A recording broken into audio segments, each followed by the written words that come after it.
everyone. Today we're with Ms. Doreen Katusiime, the Permanent Secretary, Ministry of Tourism, Wildlife and Antiquities. The main purpose of doing this interview is to get advice from you people who have been through this age that we are in right now.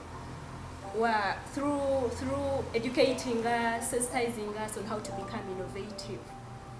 Yeah, as we all know, tourism is one of the sectors. It's one of the sectors that has largely contributed to the development of Uganda, and mainly it's through employing people and earning revenue to our country, hence development. Yes. How is the ministry looking at involving the youth into the industry, both at a strategic and operational level? First of all, the ministry is at strategic level, because the ministry basically deals with developing policies, plans, programs that promote conservation and tourism, and basically for economic development and transformation of societies. Now, tourism in particular actually automatically involves the youth, because now at the ministry level, first and foremost, we emphasize training and skilling, because we want to have a critical mass of people who have the right skills, knowledge and attitudes in the industry. So, for example, we have the school, the Hotel and Tourism Training Institute in Jinja. You've heard about the Crested Crane. We also have the school in Kasese, which is for wildlife research and training. But even beyond that, we even train the informal sector. Most of the people say when you go to a destination, your experience is as good as the tour guide. Most of our tour guides are youth. Yes. So we try to promote the youth in terms of giving the tourists the right experience. So how are you trying to get feedback that your goals are achieved? Well, we get feedback mainly from the private sector associations, but also from the people who visit the country. Most of these people, tourism now, the world has become a global village. Because of the digital platforms, you will get a lot of feedback. Whether on Facebook, people will post on their pages, say, I have this experience, I went to Uganda, I had a very good tour guide. What are your expectations? Why are you creating these programs? Why are you involving the youth? Like I said in my introduction, whatever we do, whatever policies we put in place, whatever programs we do, it is all aimed at one thing, and that is the social and economic transformation of Uganda. Why do you think there is rampant unemployment among the youth in Uganda? For me, my observation is that our population has grown much faster than the economy. So it has outstripped.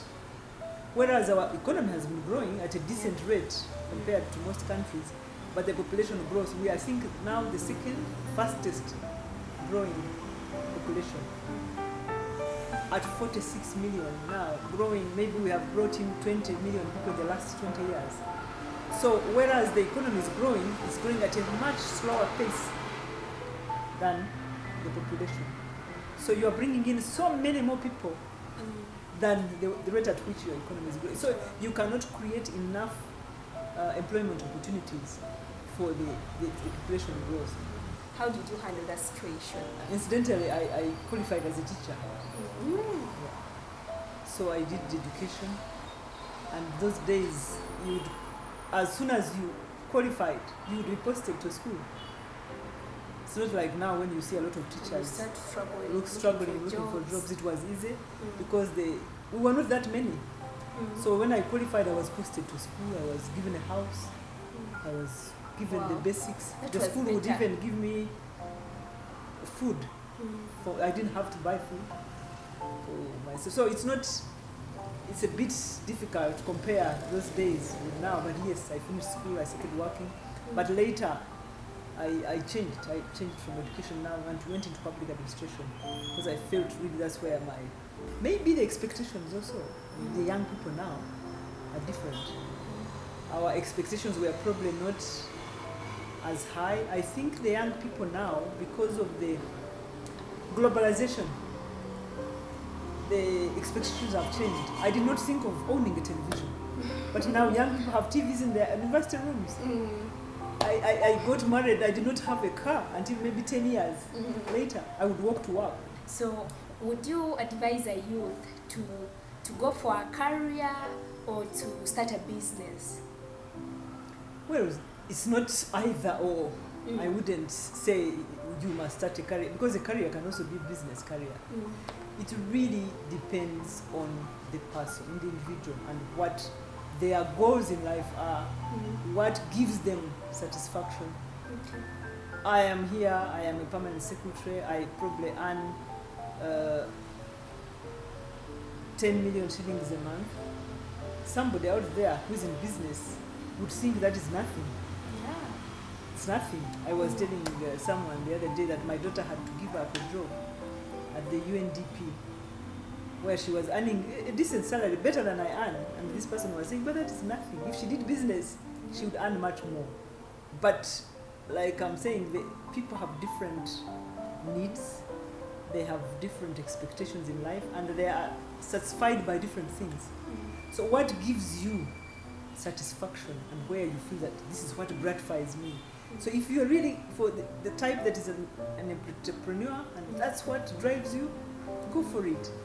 If you are happy developing a career like me, go for it. What advice do you have for someone that is confused? They have just finished school and they haven't landed their target jobs. Dream jobs sometimes don't come easy, but if that is what the person wants, you continue pursuing. You see, you never give up on your visions, on your dreams.